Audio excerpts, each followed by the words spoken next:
Trump appointee displayed a Make America Great Again hat at her Housing and Urban Development office. A top official at the Office of Management and Budget used his official Twitter account to promote President Donald Trump's campaign slogan, and White House counselor Kellyanne Conway delivered a scathing and unprompted attack on Trump's potential opponent, Joe Biden, during a TV interview. Those three instances, all in the last few months, are just a few of the growing number of complaints since Trump took office that federal employees are using their platform to campaign for the president or his allies, a violation of the Hatch Act. In Trump's first year on the job, formal complaints to the government office that oversees compliance with the 80-year-old law jumped nearly 30%. Such sloganeering would once have startled lawmakers and even the public. In an early executive order, Thomas Jefferson admonished government employees for trying to influence the votes of others,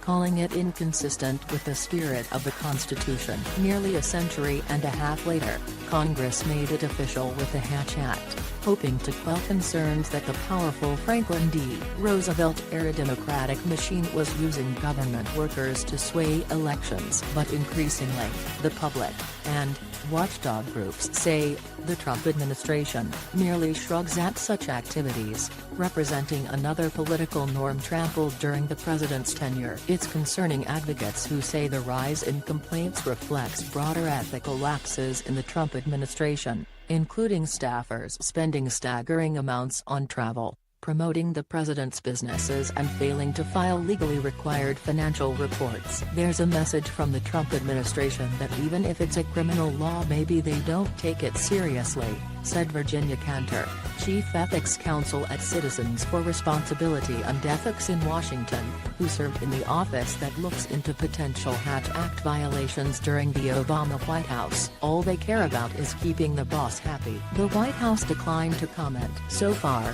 at least 10 Trump senior officials have violated the Hatch Act, according to the Office of Special Counsel, the independent agency that probes possible violations, according to a person at OSC familiar with the Hatch Act. But in most cases, the office decided that the violation was minor enough to only merit a warning letter, not disciplinary action. Only one case has been sent to Trump for action. His predecessors faced similarly small numbers of cases. Watchdog groups estimate that these official numbers might just be fraction of the total, though, as many cases go unreported. They point to the administration's willingness to tap political appointees with no government experience and the rise of government social media use as two main factors driving up Hatch Act cases. And the numbers are expected to rise as the 2020 presidential race further dominates the headlines. In total, the number of official complaints rose from 151 in fiscal year 2014,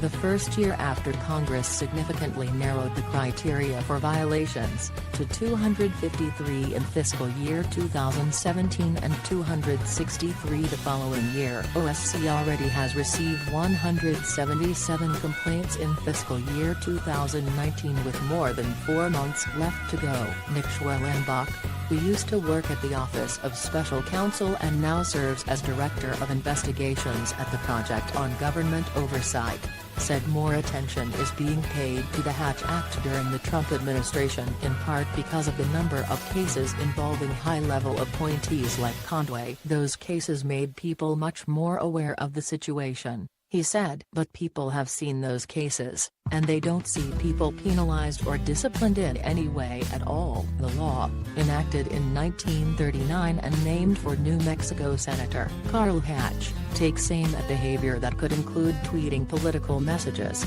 speaking about candidates, diverting official travel to attend political events and fundraising. At the time, Democrats were facing allegations of deploying Works Progress Administration employees to influence the 1938 elections. The president and vice president are exempt from the law. Several of Trump's highest-ranking aides have run afoul of the Hatch Act over the past 2 years, according to the Office of Special Counsel. In addition to Conway, the office dinged Nikki Haley during her tenure as ambassador to the United Nations for retweeting a tweet by Trump endorsing a South Carolina congressman. A spate of communications officials dominate the list, all cited for wayward tweets. In the the vice president's office. Mike Pence's press secretary was cited, while First Lady Melania Trump's communications director Stephanie Grisham was found to have violated the Hatch Act. Digital strategy chief Dan Scavino, top press aide Jessica Ditto, former media affairs chief Helena Girafere,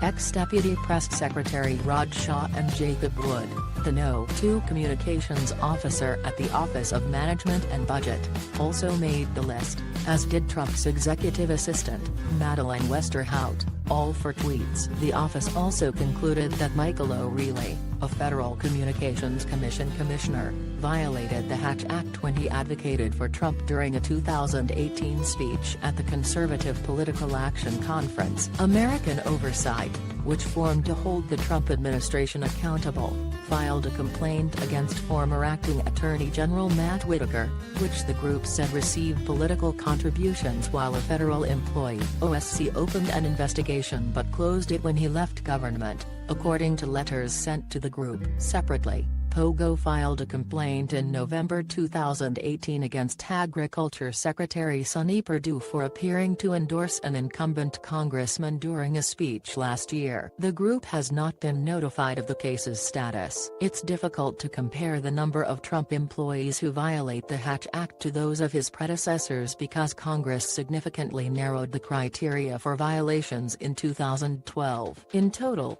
67 federal employees, both political and career, violated the Hatch Act in fiscal year 2018, according to the Office of Special Counsel, which is not affiliated with Special Counsel Robert Mueller's Russia probe team. That's up from 51 employees in 2017, but similar to some numbers seen during Barack Obama's second term. Still, watchdog groups say more higher-profile staffers have violated the Hatch Act during the Trump administration. When the government receives a complaint, it investigates and often resolves them with a simple warning letter. In some cases, the Oversight Office will discipline the employee, perhaps with a fine or a suspension, or allow them to fight the case in front of a board. Of the 286 cases closed in fiscal year 2018, 49 employees were issued letters, 10 took some corrective action for their behavior, 6 faced discipline. Only in rare instances does the president determine if a staffer should be punished, according to the person at OSC familiar with the Hatch Act. Trump has only been asked to determine the punishment for one staffer, Conway, the person said. Conway violated the Hatch Act during a pair of TV interviews when she talked about why voters should support Republican Roy Moore and oppose Democrat Doug Jones in the Alabama Senate race. The case was referred to Trump for appropriate disciplinary action, but it doesn't appear he took any action. Conway had previously received training from the White House on the law after she caused a bipartisan uproar for promoting the clothing line of Trump's daughters, and senior advisor, Ivanka Trump. Obama, too, was accused of failing to punish the only 2 employees who were reported to him over Hatch Act violations. In the first instance, then Housing and Urban Development Secretary Julian Castro praised presidential candidate Hillary Clinton in an interview. In the second, Health and Human Services Secretary Kathleen Sebelius endorsed Obama for re-election during a North Carolina speech. Castro wasn't punished, while the White House said Sebelius had to undergo training and reimburse taxpayers for her trip. During the George W. Bush administration, General Services Administrator Loretta Alexis Stone was cited for violating the Hatch Act after joining a video conference with political appointees to discuss ways to help Republican candidates. The next year, Bush fired Stone, the sole employee sent directly to him for violating the Hatch Act. It's unclear whether the incident was a factor, though. Prior to 2012, Hatch Act violators often faced a severe punishment, dismissal. Now, they face a variety of lesser penalties, including fines, demotions, suspensions, or being barred from federal government work for a period of time. Kathleen Clark, an ethics lawyer who worked for the Senate Judiciary Committee and now teaches at Washington University School of Law, said Congress overhauled the law in 2012 because administrations were reluctant to enforce the Hatch Act, given its harsh punishments. Firing is not always appropriate response when someone makes a mistake, she said. People won't want to enforce enforce it if it seems too harsh. Cantor said she thinks the law now needs to be strengthened to mandate certain penalties. But Clark says Trump, not the law, remains the bigger problem. There's a problem, but it's not with the system, it's with the head of enforcement, Clark said. This president doesn't take it seriously.